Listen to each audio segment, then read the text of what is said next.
আপনাদের নিশ্চয় মনে আছে অ্যালেন স্বপনের কথা, যে কিনা কুখ্যাত মাদক ব্যবসায়ী হয়েও ভিন্ন পরিচয়ে বাস করেন সমাজে। হ্যাঁ, ঠিকই ধরেছেন, বলছি জনপ্রিয় web series my self Allen স্বপনের কথা। শিহাব শাহীনের পরিচালনায় যে সিরিজে 2 কিস্তি এরই মাঝে পেয়েছে দর্শকপ্রিয়তা। এরই মাঝে নির্মাতা নিশ্চিত করেছেন শুরু হয়েছে অ্যালেন স্বপনের 3য় কিস্তির প্রস্তুতিও। ডিবিসি নিউজের সাথে সম্প্রতি এক আলাপচারিতায় নির্মাতা জানিয়েছেন নতুন সিজনে এমন অনেক কিছুই থাকবে যা নাকি ছাড়িয়ে যাবে সিরিজের আগের 2 কিস্তিকেও।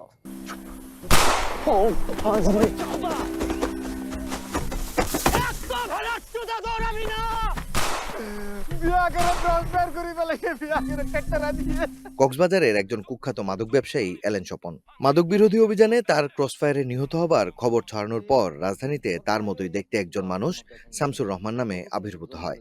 আসলে কে এই অ্যালেন স্বপন, কি তার পরিচয়? এমনই গল্পে নির্মাতা শিহাব শাহীন নির্মাণ করেন 2022 সালের জনপ্রিয় সিরিজ সিন্ডিকেটের একটি spin off sequel my self Allen Swapan নামে, যে কাজটির 2 সিজনই পেয়েছে দর্শকপ্রিয়তা।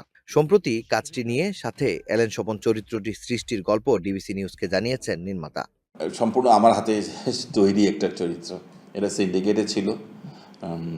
তখন একটা ক্যারেক্টার আমি ভেবেছিলাম যে রিং লিডার, মানে সিন্ডিকেটের মূল মাস্টার মাইন্ড বা মূল গডফাদার, মূল পেছনের মানুষটা হবে ছাপোষা দেখতে একজন সাধারণ মানুষ। সেইখান থেকে তাকে ভাঙা পা, একটা পুরনো ভ্যাসপা এবং সাফারি স্যুট পরা ক্যারানিগোচ্ছের একটা লোকের চরিত্র ভেবেছিলাম এবং নামও খুঁজতেছিলাম। তখন আমাদের অ্যালেন, আমাদের অভিনেতা অ্যালেন, এবং সাথে ওর নামটা পছন্দ হয়ে যায়, তো ওর সাথে অ্যালেনের সাথে স্বপন মিলিয়ে দিয়ে এভাবে একটা নামটা তৈরি হয়।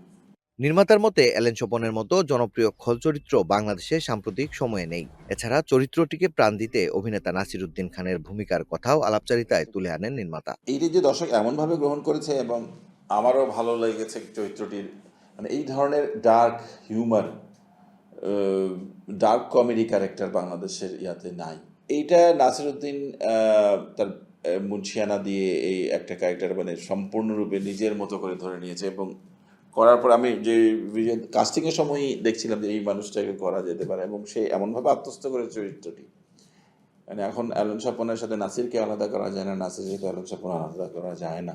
এরই মাঝে শুরু হয়েছে অ্যালেন স্বপনের 3য় কিস্তির প্রস্তুতি। নির্মাতা বললেন, দর্শক চাহিদার কথা মাথায় রেখেই নতুন সিজনে এমন অনেক কিছুই থাকবে যা ছাড়িয়ে যাবে আগের 2 কিস্তিকেও। অবশ্যই সিজন 3 একটু ভিন্নভাবেই আসবে, যেটা মানুষকে ভিন্নভাবে ভাবাবে। অবশ্যই একটু বড় তো অবশ্যই হবে সিজন 3-তে, যেহেতু আসছি মানুষের প্রত্যাশার জায়গাটা বাড়ছেই। সিজন 1 থেকে সিজন 2 কঠিন, সিজন 2 থেকে সিজন 3 কঠিন। প্রত্যেক নতুন সিজনে মানুষের চ্যালেঞ্জটা বাড়ে, তো সেই জায়গা থেকে সেটা মিট আপ করানোর চেষ্টা করবো। এলেনকে একটু ভিন্নভাবে দেখতেই পাবেন এবার। নির্মাতা জানান, সবকিছু ঠিক থাকলে আসছে ঈদ উল ফিতরে দেশীয় ওটিটি প্ল্যাটফর্ম চরকিতে মুক্তি পাবে অ্যালেন স্বপন সিজন 3। পৃথিবীর সবাই জানে অ্যালান মরে গেছে, আমাদের সম্পর্ক হবে গিভ অ্যান্ড টেক। মাকসুদুল হক ইমু, ডিবিসি নিউজ, ঢাকা।